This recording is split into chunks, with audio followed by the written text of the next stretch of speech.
सर्वेभ्यो नमो नमः। आज फिर जयपाल शास्त्री संस्कृत चैनल में आप सभी विद्वानों का हार्दिक अभिनंदन है, स्वागत है।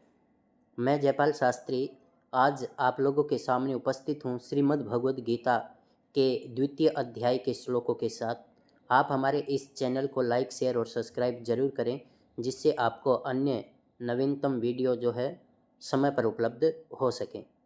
तो हमारा जो आज का विषय है वो है बीए प्रथम वर्ष, द्वितीय वर्ष, नेट स्टेट स्क्रीनिंग का कोई भी परीक्षा है तो उसमें ये कोई भी श्लोक पूछा जा सकता है। तो हमारा पहला श्लोक है, तम तथा कृपयाविष्ट मश्रुपूर्णाकुलेक्षणं विषीदन्तमिदं वाक्य मुवाच मधुसूदनः। इसका अन्वय है, तथा कृपया आविष्टम अश्रुपूर्णाकुलेक्षणं विषीदन्तं तम मधुसूदनः इदं वाक्यम उवाच। इसका अर्थ है, तथा इस प्रकार कृपया दया से युक्त अर्थात कृपा से युक्त, करुणा से युक्त, आविष्टम भरे हुए, अश्रुपूर्ण कुलेक्षणम आंसुओं से परिपूर्ण, व्याकुलता से युक्त नेत्रों वाले, विषीदंतम विषाद या दुख से परिपूर्ण, तम उस अर्जुन को, मधुसूदन श्री कृष्ण जी ने, इदम वाक्यम वाच ये शब्द कहे। तो ये आपका प्रसंग है। यहाँ पर प्रस्तुत श्लोक श्रीमद् भगवद गीता के सांख्य योग नामक द्वितीय अध्याय से अवतरित है। इसके अंदर हस्तिनापुर, संजय हस्तिनापुर के राजभवन में विराजमान धृतराष्ट्र को अर्जुन की दीनता के विषय में बता रहे हैं। इसका ये सरलार्थ यहाँ पर दिया गया है।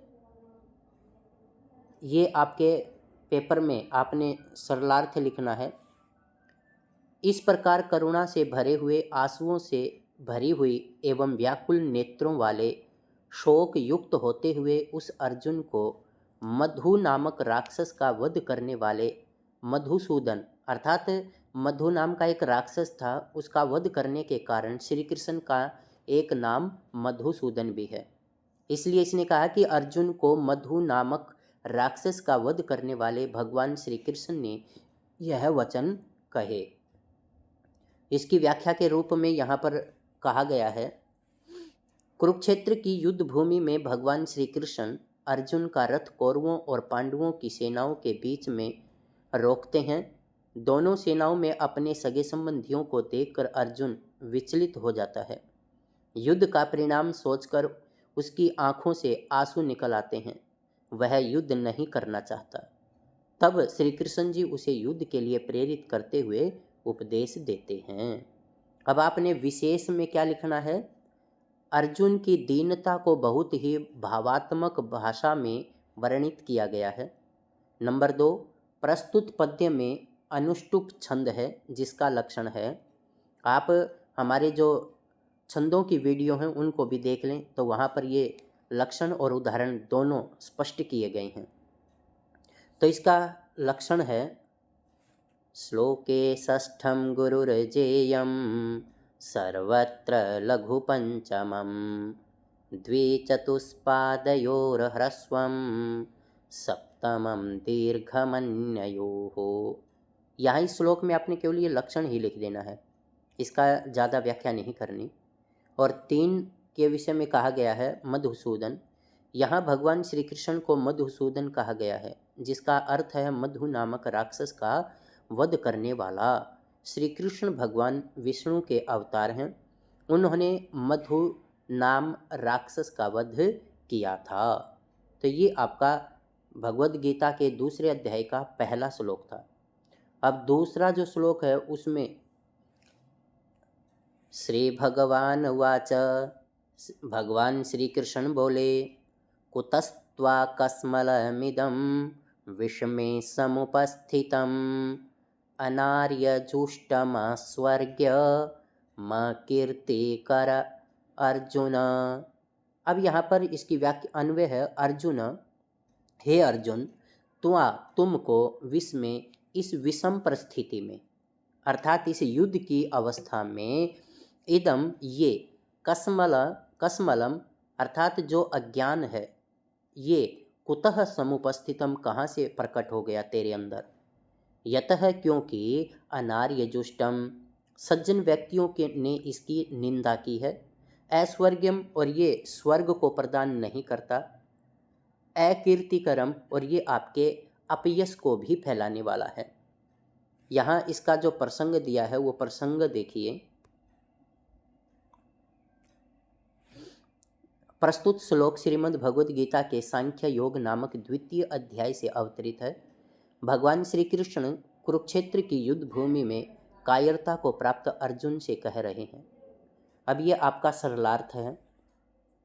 हे अर्जुन, तुमको कठिन स्थिति में यह अज्ञान किस कारण से प्राप्त हुआ है? क्योंकि न श्रेष्ठ पुरुषों द्वारा आचरण किया गया है इसका, न ये स्वर्ग को देने वाला है और न यश को प्रदान करने वाला है। यदि आप इस प्रकार की कायरता से युक्त हो गए तो ये आपको अपयश प्रदान करने वाला हो जाएगा। अब इसकी व्याख्या में इसने क्या कहा है?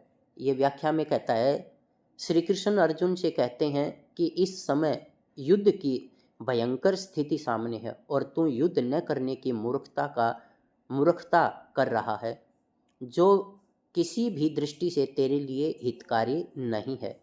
वीर पुरुष ऐसा नहीं करते।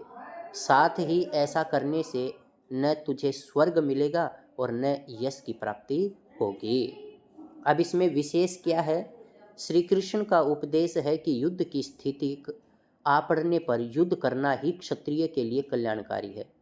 और प्रस्तुत श्लोक में अनुष्टुप छंद है और अनुष्टुप छंद का लक्षण आपने पहले श्लोक में देखा था, तो वो आप लिख सकते हो।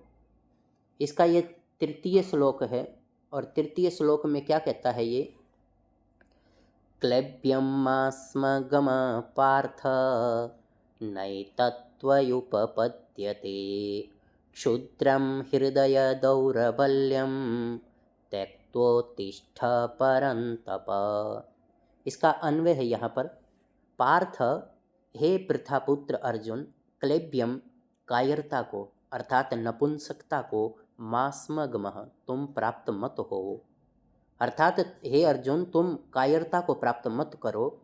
एतत् त्वयि न उपपद्यते और ये तेरे लिए उचित भी नहीं है।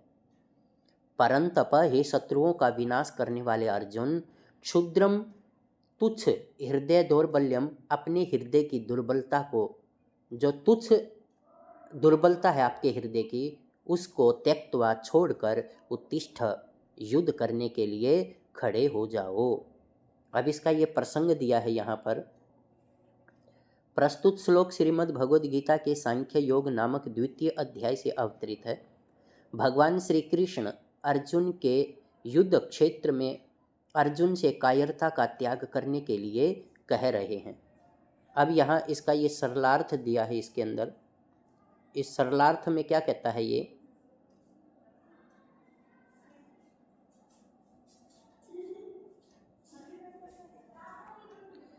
सरलार्थ में कहता है, हे पृथापुत्र अर्जुन, कायरता को मत प्राप्त हो, यह तेरे लिए उचित नहीं है। हे शत्रुओं को तपाने वाले, नष्ट करने वाले, तुच्छ हृदय की दुर्बलता को त्याग कर युद्ध करने के लिए खड़े हो जाओ।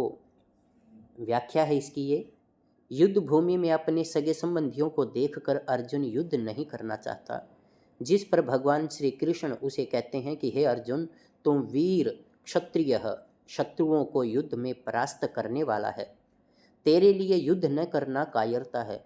अतः तू अपने संबंधियों को देखकर हृदय में युद्ध न करने रूप जो दुर्बलता है उसको छोड़कर युद्ध के लिए तैयार हो जाओ। अब इसमें ये विशेष क्या है? भगवान अर्जुन को युद्ध करने के लिए प्रेरित कर रहे हैं। प्रस्तुत पद्य में अनुष्टुप छंद है। आप अनुष्टुप छंद का वो लक्षण लिख सकते हो, श्लोके षष्ठम गुरुरजेयम, सर्वत्र लघु पंचमम वाला जो श्लोक है यहाँ पर लिख भी सकते हो।